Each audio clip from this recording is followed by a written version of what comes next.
Welcome to the Wise Women Collective Show.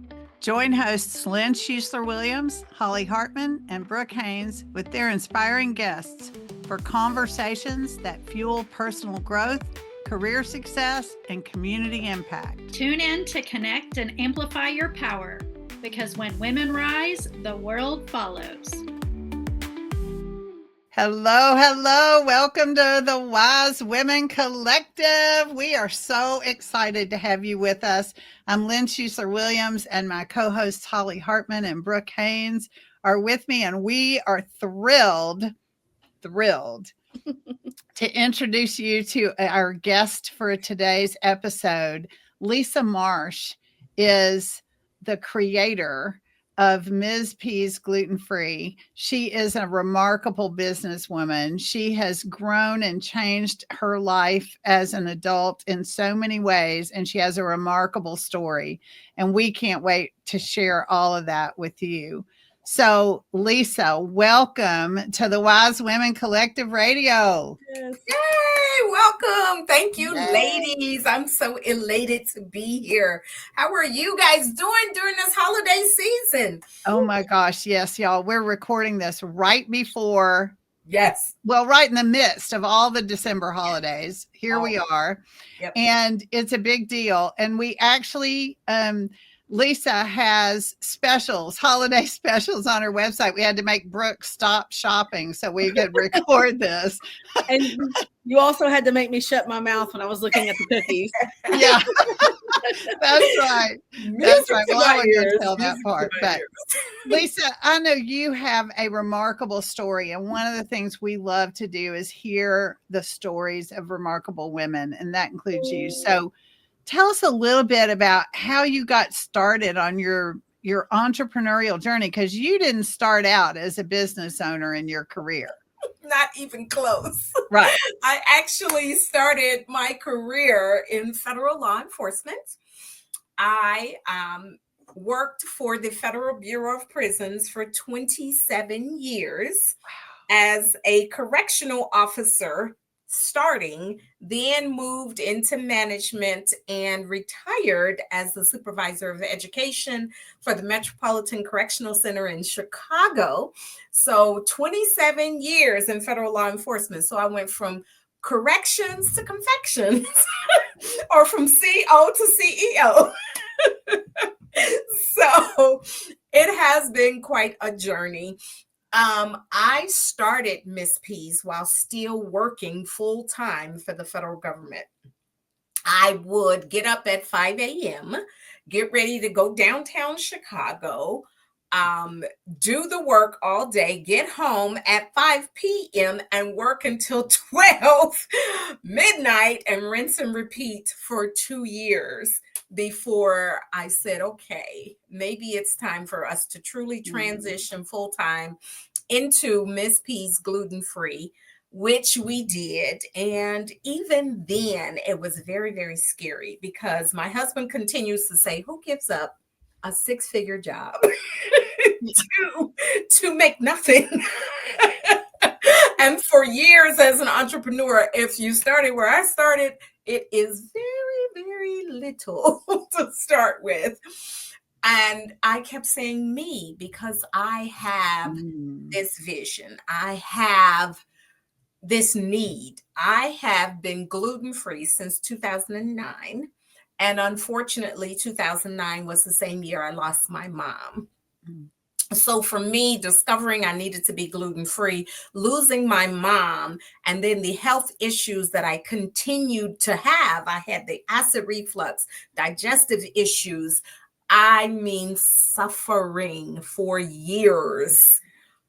When I found out I needed to be gluten-free, I was 42.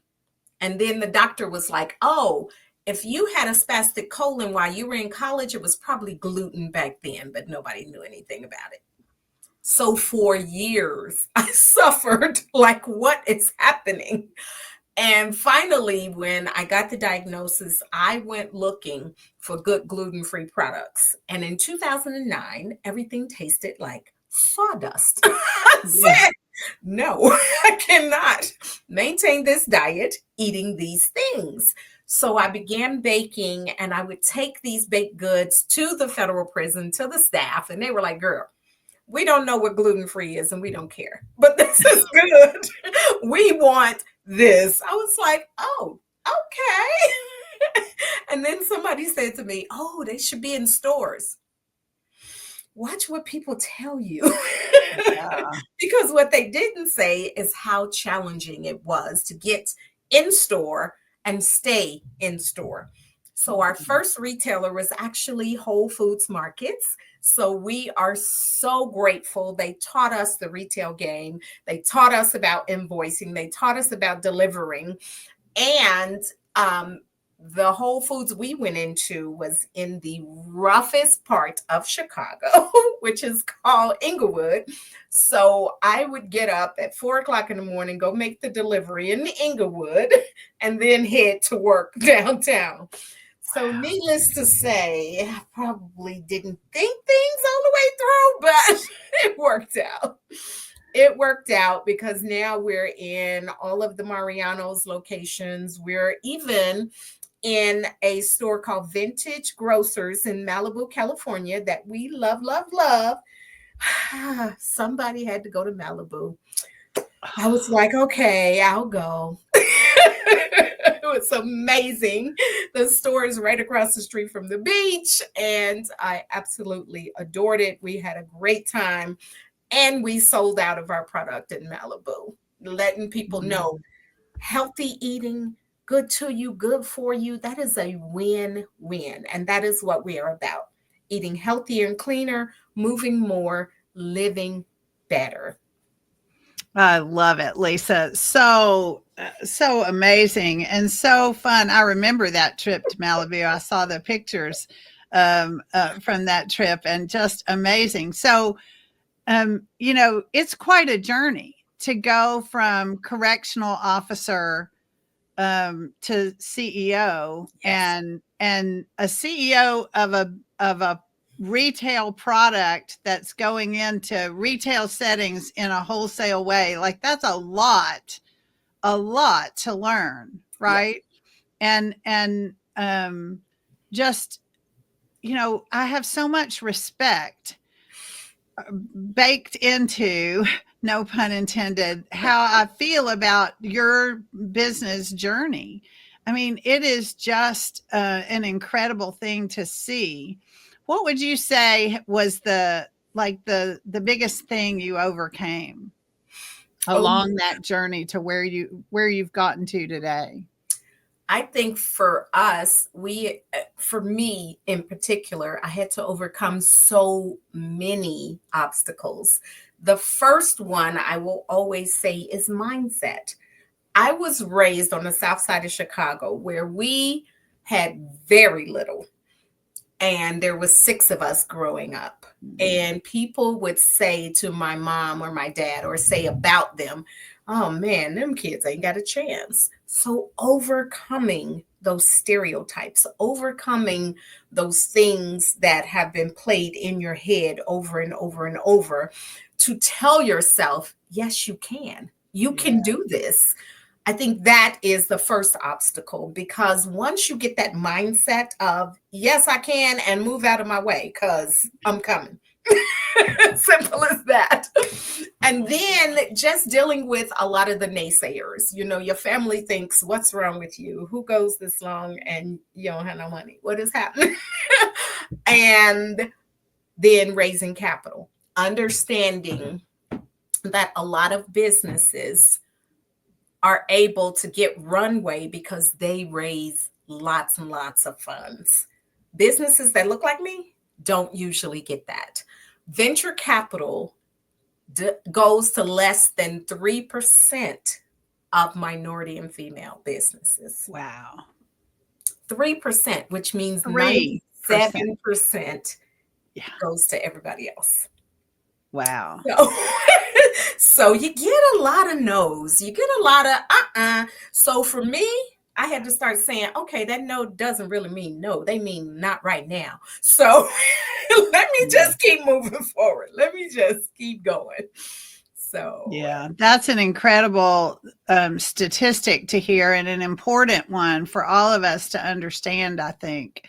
You know, it is a sad fact, right? And yes. you have demonstrated over and over ways that you have overcome on this journey, I know. And so, Holly or Brooke, either one of y'all want to ask Lisa a question about this journey that she's been on, or what it's meant for, or how you think about it? Well, I wrote down, I loved the corrections to confections. So my father actually was a parole officer. So I'm a child of somebody who my father worked in the prison system my whole life and retired from it. So I know that is no easy feat. Just navigating it. It's not as if you just created a business and worked a full-time job. You created a business in what is a very challenging career. Yes. To be a part of. I mean, it can be a toxic environment to be a part of, to then not only see that, but the part of your story that really speaks to me is this kind of like, it was more of like there wasn't a choice in it. Like, not that I don't love that you didn't have a choice, but there was this, it's a part of who I am that I can't not develop this because I have this issue that I now know how to solve for myself, that I can then solve it for other people.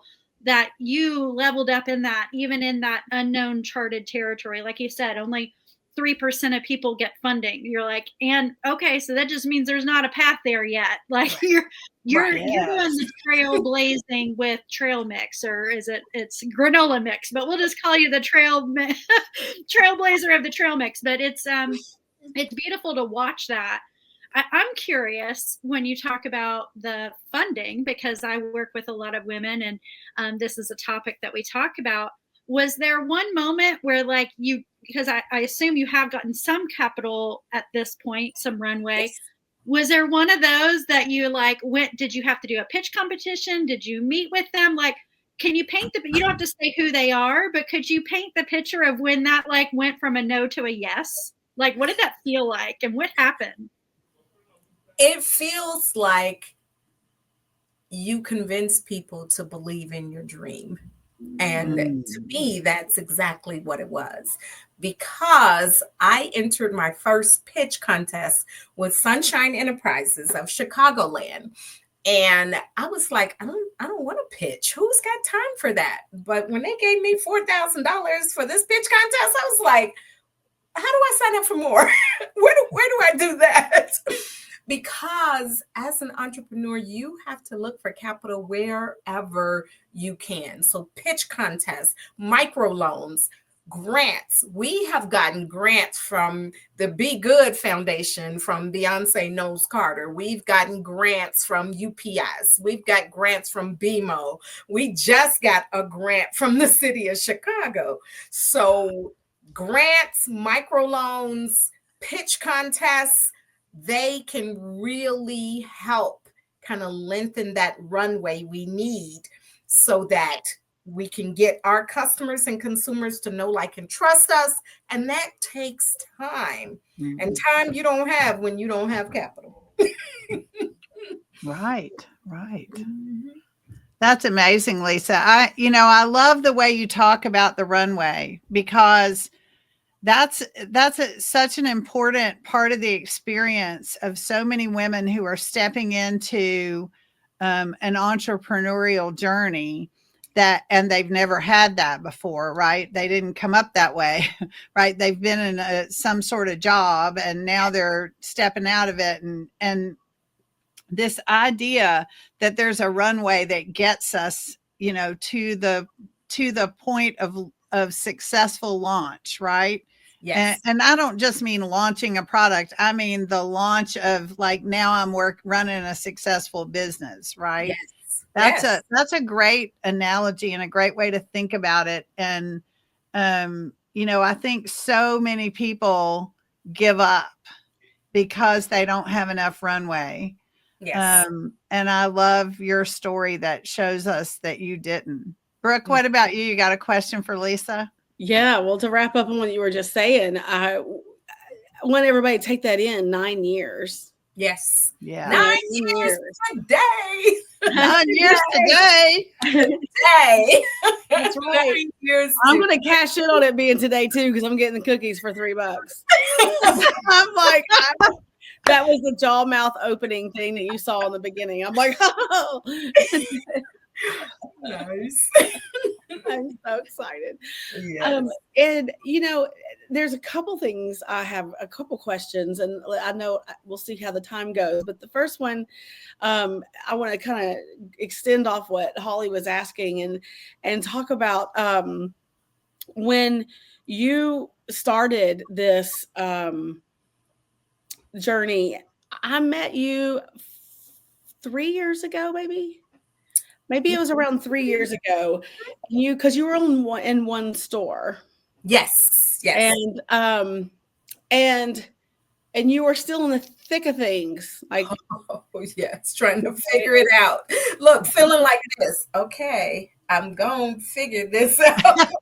and you were still a all me almost kind of business. Like you were running, you were in the marketing, you were in the marketing department, you were the baking department, you were a lot of things. Yes. And you came on Red here bottle washer and toilet cleaner. Right. And you came on here today. Well, first I was looking at your website, which I know that everybody will check out at Mrs. P's gluten-free, right? Yes. We'll put that in the bottom of this, but I was looking at the website and I was like, Lynn, look at this website. Your website's upgraded. Your products have narrowed. Yes. And there's so many questions I have in all of this. I'm trying and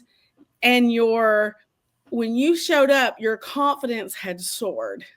Mm-hmm. Your confidence, and then I saw all the businesses on your website, right, where you're growing. Yes. And that was not long ago. It took 9 years. Let's be patient, folks. But yes. 3 years ago was not long ago. No. So that curve really ramped up, right? That 9 years, it doesn't look like a real even ramp. It's a curve. It's a bell curve, right? And I love seeing that, and I love witnessing that and watching you move through this. I love it. I want to ask a question about the products. Yes. Being the three, like everybody on here, we're all entrepreneurs, and I know Lynn teaches business, and Bree, I know, and she's been a part of business. I know Reset It is her main thing that she's with, but she knows all about business. Holly teaches strategy. I teach strategy. And when I got on here, I was like, look, these 3 products must be what's blowing her up.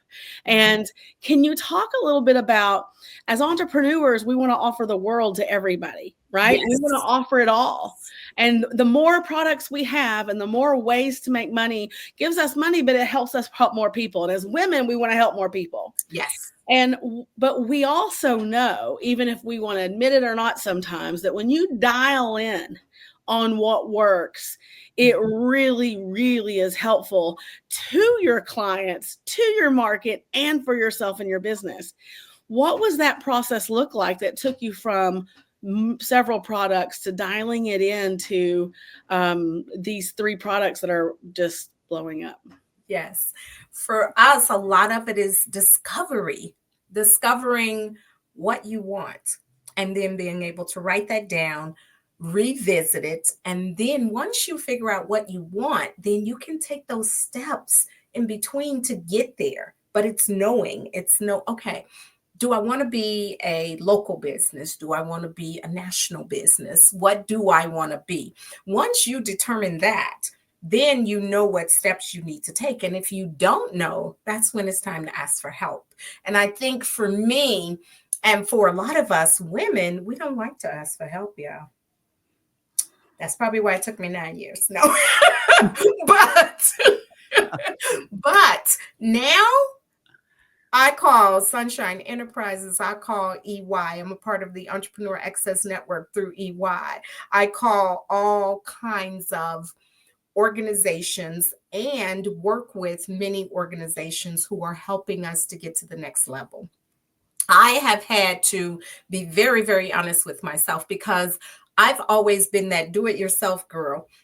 My father used to say, people will pay you to do things they don't know how to do. So figure out how you can do what you want to do. I was like, okay, I could do that. I'm a DIY girl.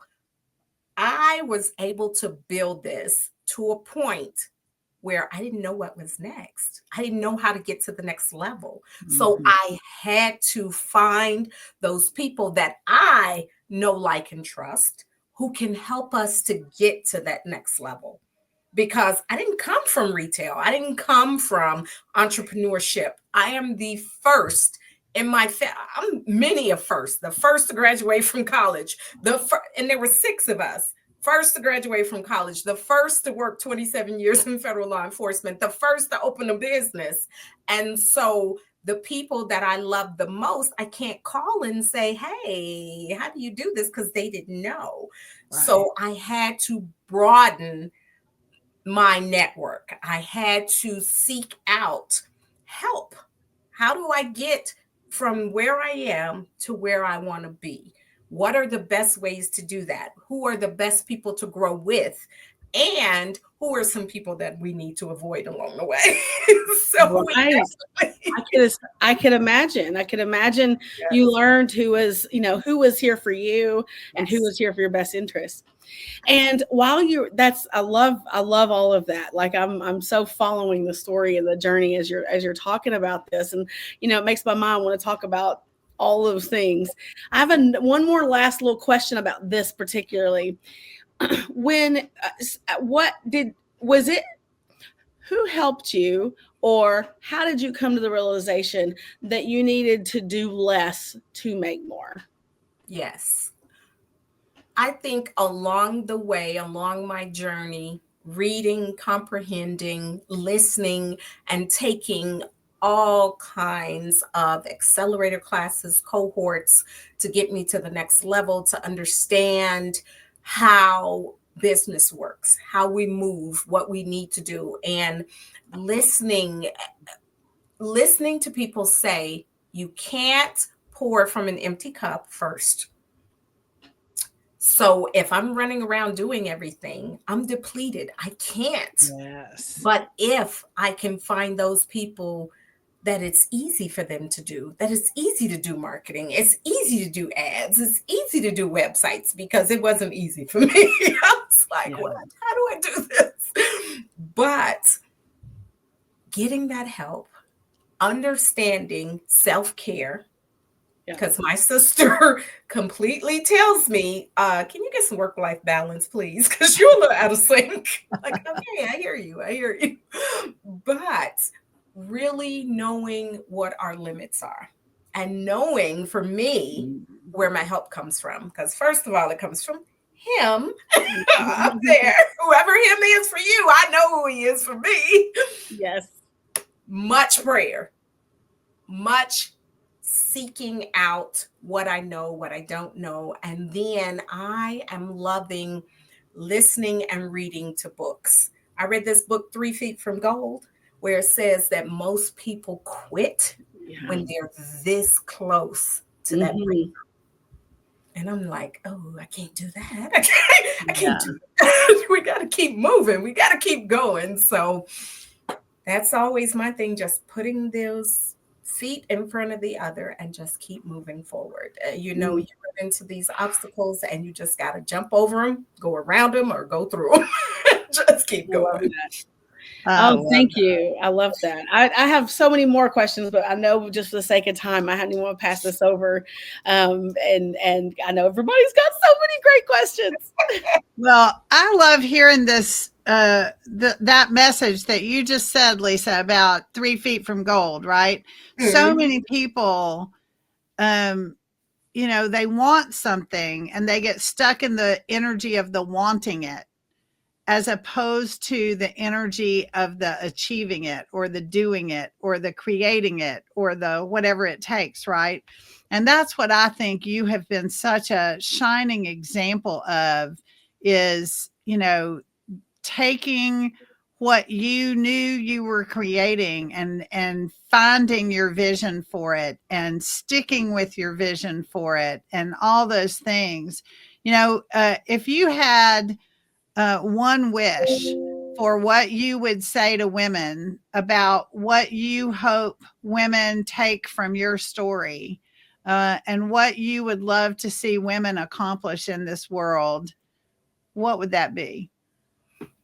I would say to my lovely, lovely ladies, let's grow our businesses, but we also need to grow ourselves. We can't grow a business until we know who we are. So let's change our mindsets, let's grow ourselves, and let's grow these businesses. We can become anything we put our mind to. Let's just get it. Let's get it. Let's get it. Woo! Let's get it. I'm so excited about this conversation. Holly and Brooke, anybody have a last question to wrap us up?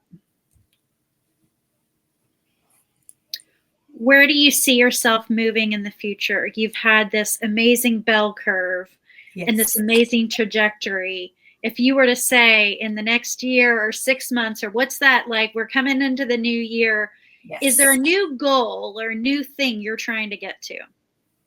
For Miss P's gluten-free, we are ready to be in all of the retail spaces that you know, love, and trust, as well as we've started new relationships in food service management. So we've signed a new contract with Sodexo Magic for UIC. So we'd love to see our products in all of the colleges so that students can start to eat healthier right from the beginning. So we really want to see that happen. I just got chills from head to toe when you said that. That was huge. Woo! That is fabulous. Oh my gosh, what a great question, Holly. And Lisa, there's something that I know and have confidence in about you and your process, and that is if you have a want, if you have a vision for where you're going, you are by golly going to get there. And I can't wait for all of us to get to see that journey and hear all about it along the way. And I really want everybody, we're going to put Ms. P's gluten-free.com in the show notes below this, whether you're listening on a podcast platform or whether you're watching us on YouTube, whatever it is, you're going to have the link to Lisa's information, because I got to tell you, you don't need to be a gluten-free eater to enjoy this stuff. No, because it is. You don't even have to be a healthy eater to enjoy this stuff. That's right. And just gotta like food. You just gotta like food and things that taste good, because that's what we're talking about here. Brooke and I have both eaten Ms. P's gluten-free. I've eaten several different things from Lisa's line, and oh my goodness, yum is the word of the day.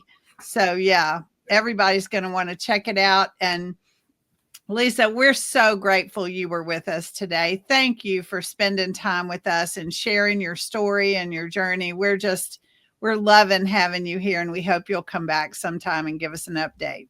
Absolutely. And remember, today you can get your granola at the price that we have never offered, $9, and the code is HAPPY9.